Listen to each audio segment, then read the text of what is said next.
اور جب موسیٰ نے اپنی قوم کے لوگوں سے کہا کہ اللہ تم کو حکم دیتا ہے کہ ایک بیل ذبح کرو، وہ بولے کیا تم ہم سے ہنسی کرتے ہو؟ موسیٰ نے کہا کہ میں اللہ کی پناہ مانگتا ہوں کہ نادان بنوں۔ انہوں نے کہا کہ اپنے پروردگار سے التجا کیجئے کہ وہ ہمیں یہ بتائے کہ وہ بیل کس طرح کا ہو۔ موسیٰ نے کہا پروردگار فرماتا ہے کہ وہ بیل نہ تو بوڑھا ہو اور نہ بچڑا، بلکہ ان کے درمیان یعنی جوان ہو، سو جیسا تم کو حکم دیا گیا ہے ویسا کرو۔ انہوں نے کہا اپنے پروردگار سے درخواست کیجئے کہ ہم کو یہ بھی بتا دے کہ اس کا رنگ کیسا ہو۔ موسیٰ نے کہا پروردگار فرماتا ہے کہ اس کا رنگ گہرا زرد ہو کہ دیکھنے والوں کے دل کو خوش کر دیتا ہو۔ انہوں نے کہا کہ اب کے پروردگار سے پھر درخواست کیجئے کہ ہم کو بتا دے کہ وہ اور کس طرح کا ہو، کیونکہ بہت سے بیل ہمیں ایک دوسرے کے مشابہ معلوم ہوتے ہیں، اور اللہ نے چاہا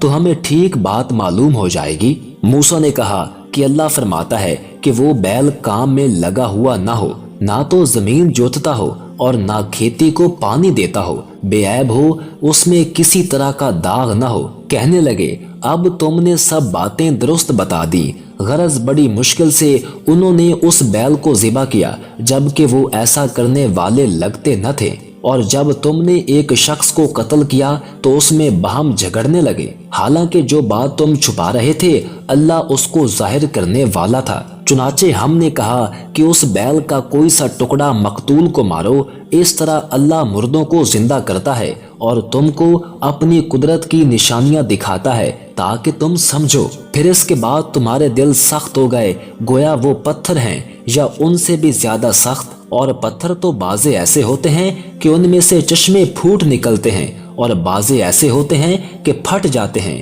اور ان میں سے پانی نکلنے لگتا ہے، اور بعضے ایسے ہوتے ہیں کہ اللہ کے خوف سے گر پڑتے ہیں، اور اللہ تمہارے کرتوتوں سے بے خبر نہیں۔ مومنو کیا تم امید رکھتے ہو کہ یہ لوگ تمہارے دین کے قائل ہو جائیں گے؟ حالانکہ ان میں سے کچھ لوگ کلام اللہ یعنی تورات کو سنتے پھر اس کے سمجھ لینے کے بعد اس کو جان بوجھ کر بدل دیتے رہے ہیں، اور کہتے ہیں کہ دوزخ کی آگ ہمیں چند روز کے سوا چھو ہی نہیں سکے گی۔ ان سے پوچھو کیا تم نے اللہ سے اقرار لے رکھا ہے کہ اللہ اپنے اقرار کے خلاف نہیں کرے گا؟ یا تم اللہ کے بارے میں ایسی باتیں کہتے ہو جن کا تمہیں مطلق علم نہیں؟ ہاں کیوں نہیں، جو برے کام کرے اور اس کے گناہ ہر طرف سے اس کو گھیر لیں تو ایسے لوگ دوزخ میں جانے والے ہیں اور وہ ہمیشہ اس میں جلتے رہیں گے، اور جو ایمان لائیں اور نیک کام کریں وہ جنت کے مالک ہوں گے اور ہمیشہ اس میں عیش کرتے رہیں گے۔